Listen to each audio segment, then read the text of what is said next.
चलिए, इस वक्त यूपी में सत्र चल रहा है, उस बीच क्या कुछ कह रहे हैं सीएम योगी आदित्यनाथ, जरा जानिए। समाजवादी पार्टी की मंशा के अनुरूप उपयुक्त ही है, लेकिन भारत आज दुनिया की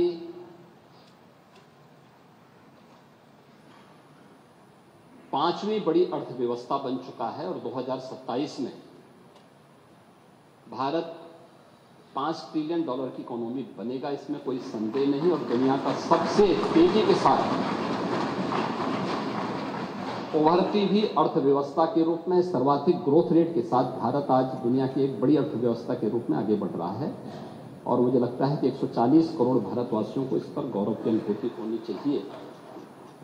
हो सकता है कुछ लोगों को इसमें अच्छा नहीं लग रहा हो, क्योंकि जिनका अपना पर्सनल एजेंडा होता है वह देश के विकास को अच्छा नहीं मानेंगे।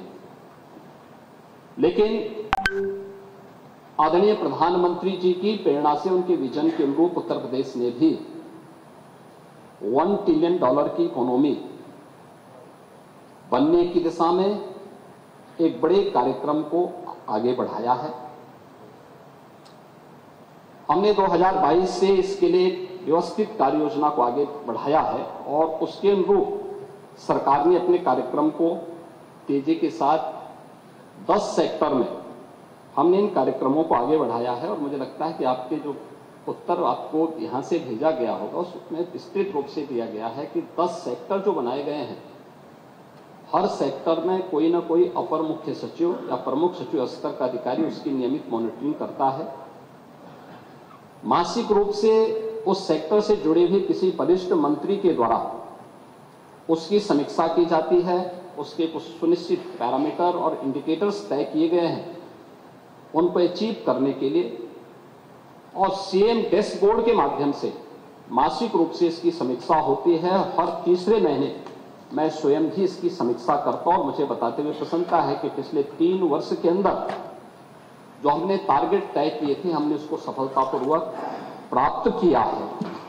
इसी का परिणाम है कि जब हमारी सरकार आई थी, 12 लाख करोड़ की उत्तर प्रदेश की जो इकोनॉमी थी, इस वित्तीय वर्ष के अंत में वह 27.5 लाख करोड़ की इकोनॉमी बनकर के उभरेगी।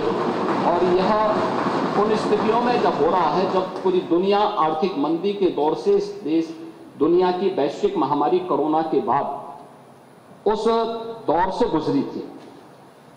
मेरा यह मानना है कि जो ग्रोथ रेट उत्तर प्रदेश की है, आज वह देश की सर्वाधिक अच्छी ग्रोथ रेट है। हमने जो 10 सेक्टर बनाए हैं, उस सेक्टर में अवस्थापना और औद्योगिक विकास का एक सेक्टर है, जिसमें अवस्थापना और औद्योगिक विकास का भी है, एमएसएमई भी है, इसके अलावा हथकरघा और वस्त्र उद्योग भी है, आईटी एंड इलेक्ट्रॉनिक्स भी है, सिविल एविएशन भी है, पीडब्ल्यूडी और एनआरआई से संबंधित ये सभी विभाग इस सेक्टर के अंतर्गत रखे गए हैं और जिसकी समीक्षा स्वयं यहां पर एपीसी के स्तर पर होती है। दूसरा सेक्टर है जो कृषि और कृषि से जुड़े हुए जितने भी उसके अन्य सहयोगी संस्थान हैं, ये सभी उसके अधीन लाए गए हैं। उद्यान है, खाद्य प्रसंस्करण है, रेशम विकास है, पशुधन है, डेयरी है, फिशरीज है, सिंचाई और जल संसाधन और कोऑपरेटिव को भी इसके साथ जोड़ा गया है। दूसरा सेक्टर ये रखा गया है। तीसरा सेक्टर सामाजिक सुरक्षा से जुड़ा हुआ है, जिसमें समाज कल्याण विभाग से जुड़ा हुआ जितना भी सोशल सेक्टर से जुड़े हुए जितने भी विभाग हैं उन सबको इसके साथ जोड़ा गया है। चौथा विभाग नगरीय विकास से जुड़ा हुआ है, जिसमें आवास और शहरी विकास का भी है, रोजगार और गरीबी उन्मूलन का भी है, वन, पर्यावरण और जलवायु परिवर्तन से जुड़े हुए क्षेत्र को भी, इन सभी को इस सेक्टर के साथ जोड़ा गया है। और पांचवा ग्राम्य विकास से जुड़ा हुआ है, जिसमें ग्राम्य विकास, पंचायती राज, ग्रामीण अभियंत्रण सेवा, नमामि गंगे और ग्रामीण जलापूर्ति, राजस्व, इन सभी विभागों को इसके साथ जोड़ा गया है। पांचवा विभाग है राजस्व संग्रह से संबंधित, जिसमें राजस्व कर और निबंधन से संबंधित स्टैंप एंड रजिस्ट्रेशन का है, एक्साइज का है, परिवहन का है, और भी अन्य जितने भी कर और करेक्टर राजस्व से जुड़े हुए जितने भी भाग आते हैं सबको इसके साथ जोड़ा गया है। पांचवा शिक्षा का है, जिसमें हर प्रकार की बेसिक, माध्यमिक, उच्च, टेक्निकल और वोकेशनल एजुकेशन को इसके साथ जोड़ा गया है। स्पोर्ट्स को भी इसके साथ जोड़ा गया है। आठवां जो सेक्टर है वह विविध क्षेत्र में है, गृह विभाग, गृह है, कारागार है, इसमें अन्य जितने भी विभाग आते हैं इन सबको इसके साथ जोड़ा गया है। नौवां विभाग है चिकित्सा स्वास्थ्य का, जिसमें चिकित्सा स्वास्थ्य का है, परिवार कल्याण का है, मेडिकल एजुकेशन है, आयुष का है, महिला और बाल विकास का है। और 10वां सेक्टर है जो सर्विस सेक्टर है, टूरिज्म का है। इन सभी को इसके साथ जोड़ करके व्यवस्थित कार्य योजना को आगे बढ़ाने का कार्य किया गया है। हम सबको इस पर गौरव की अनुभूति करनी चाहिए कि प्रधानमंत्री मोदी जी के नेतृत्व में 10 वर्ष में इस देश ने 25 करोड़ लोगों को गरीबी रेखा से उभारने में सफलता प्राप्त की।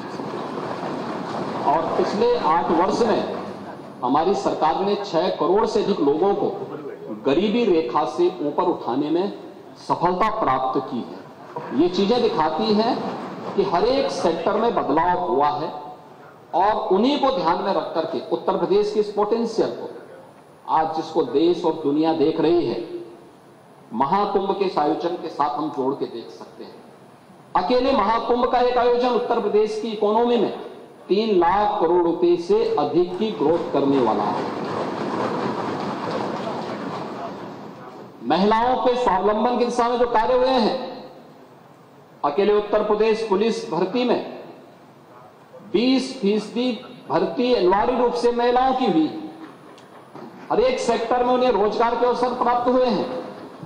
तो ये कहना कि उत्तर प्रदेश कभी इसको अचीव नहीं कर पाएगा, आपकी दुर्भावना हो सकती है, लेकिन सरकार की सद्भावना है कि उत्तर प्रदेश 5 वर्ष में इस टारगेट को अचीव करेगा। और 2029 में जिस उत्तर प्रदेश के इस संसाधनों से भरपूर उत्तर प्रदेश को प्रकृति और परमात्मा की कृपा से ओतप्रोत इस उत्तर प्रदेश को, जिसको आप लोगों ने, समाजवादी पार्टी की सरकार ने और विपक्षी दलों की सरकार ने देश के बीमारू राज्यों की श्रेणी में खड़ा कर दिया था, देश की 6ठी 7वीं अर्थव्यवस्था के रूप में खड़ा किया था, पिछले 8 वर्ष की डबल इंजन सरकार के प्रयास से दूसरी बड़ी अर्थव्यवस्था बना है। और 29 में उत्तर प्रदेश $1 ट्रिलियन की इकोनॉमी भी बनेगा और देश की सबसे बड़ी अर्थव्यवस्था भी बनेगा। इस बात के लिए मैं पूरे सदन को आश्वस्त करता हूं।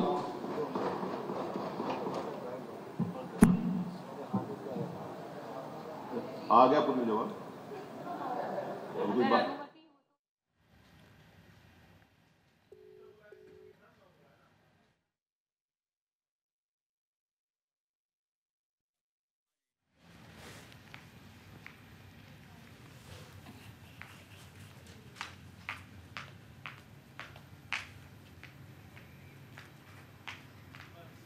चलिए यहाँ रुकते हैं छोटे से ब्रेक के लिए, फोन लौटते हैं तमाम खास खबरों के साथ।